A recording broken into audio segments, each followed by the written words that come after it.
నా మీద ఇంత ఆదరాభిమానాలు చూపిస్తున్న మీ అందరికీ ఒక్కసారి పాదాభివందనం చేయాలనేంత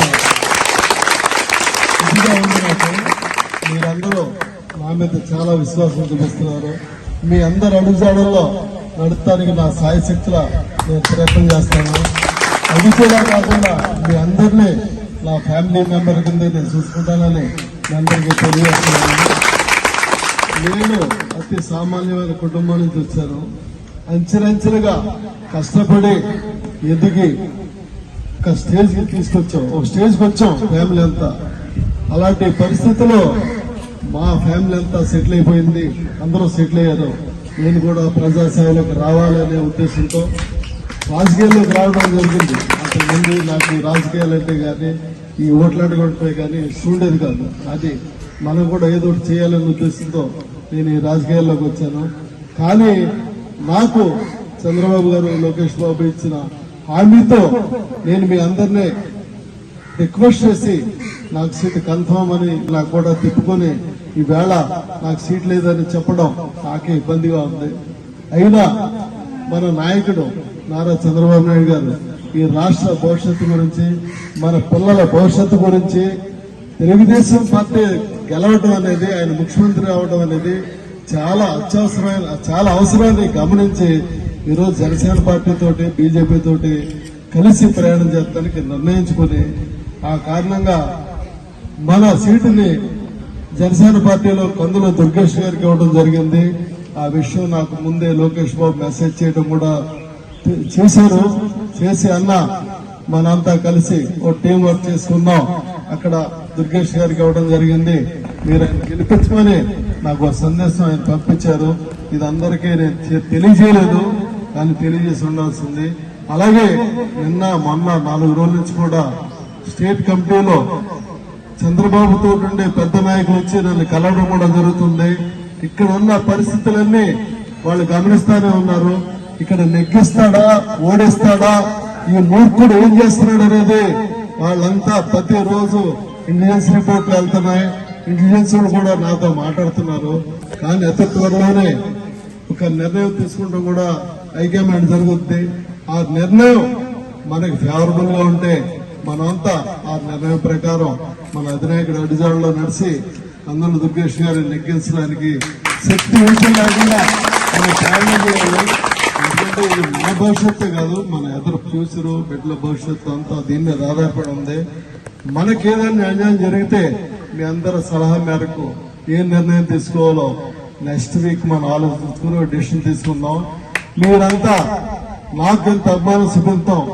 నేను ఇంకా ఇప్పుడు ఈ జన్మలో మరో లేదని మరీ ఒకసారి తెలియజేస్తాం. నేను ఇంకా ఇప్పుడు ఈ జన్మలో మరో లేదని మరీ ఒకసారి తెలియజేస్తాం. నిర్ణయాన్ని త్వరలో ప్రకటిద్దాం. మీరంతా సంయమనంతో ఉండాలి. ఒక మూర్ఖుడు గురించి, ఒక వెధవ గురించి మాట్లాడవలసిన అవసరం లేదు. వాళ్ళు సువర్ణపురం గ్యాంగ్, ఆ గ్యాంగ్ పేటీఎం బ్యాచ్ని పెట్టించుకుని అప్పట్లో కొట్టించుకుంటూ వాగుతూ ఉంటాడు. 2014లో గాని 2009లో గాని ఎంత డబ్బు ఇచ్చో కొన్ని వేల లారీలు ఇసుక నా దగ్గర 20 ఏళ్లు కంటిన్యూగా తోలుకోవడం జరిగింది. ప్రతి ఎలక్షన్ లోనూ మనం సంపాదించడం, వీడికి పెడతమే సరిపోయింది. ఇవన్నీ మనం చూస్తా ఉన్నాం. అలాగే వాడు ఎంత పరిస్థితిలో, నేను 20 సంవత్సరాలు ఇసుక పనిచేశాను. దాంట్లో గవర్నమెంట్ లో పాడి గవర్నమెంట్ కి డబ్బు కట్టి నేను 20,000 మందికి ఎప్పుడైతే నా లైఫ్ టైంలో ఇసుక ఫ్రీగా ఇచ్చడం జరిగింది. అదే మన ఎమ్మెల్యే, ఎక్స్ఎమ్మెల్యే ఉన్నాడు, వాడు గవర్నమెంట్ ఫ్రీగా ఇమ్మంటే లారీ 20,000 కాడికి అమ్ముకుని 150 కోట్లు సంపాదించి చాలా దారుణంగా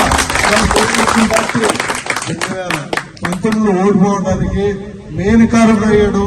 చంద్రబాబు గారు పెట్టిన పథకాన్ని తూట్లు పొడిచి రాష్ట్ర భవిష్యత్తును కూడా నాశనం చేయడానికి వీడే ఆజ్యం పోసాడు అనేది మనం అందరం గమనించుకోవాలి.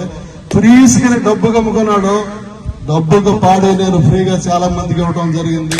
ఇదంతా తీసుకున్న వాళ్ళకి తెలుసు, ప్రజలకు తెలుసు. మనమంతా బయట రోజు నేను ఎప్పుడు చెప్పలేదు, ఇప్పుడు చెప్పాల్సిన పరిస్థితి వచ్చింది కాబట్టి చెప్తున్నాను. వాళ్ళు వాగే స్టోటపురం గ్యాంగ్ వాళ్ళ బ్యాచ్ గురించి మనం మాట్లాడితే తక్కువ మాట్లాడితే అంత మంచిది. ఇప్పటి వరకు వాడు చాలా వాగాడు, కానీ మనం ఎప్పుడూ సంయమనం పాటించాం. ఎప్పుడూ మాట్లాడకూడదు, తప్పు మాట మన నోటీస్ రాకూడదని ఇప్పటి వరకు వెయిట్ చేశా. ఇంకా టైం అయిపోయింది అడిగి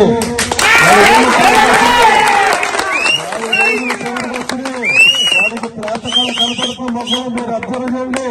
వాడు ప్రాతకాల కనపడుతుంది. వాడు దీంట్లో గెలిపోయే టైం వచ్చింది. మన అందరూ వెయిట్ చేస్తే ఎవ్వరేం చేయట్లేదు. భగవంతుడు కూడా ఉన్నాడు, భగవంతుడు అన్ని చూసుకుంటూ ఉంటాడు.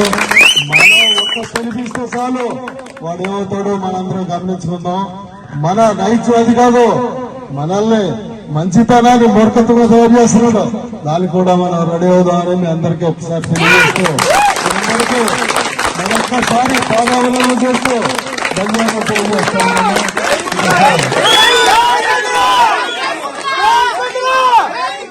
జై గుజరాత్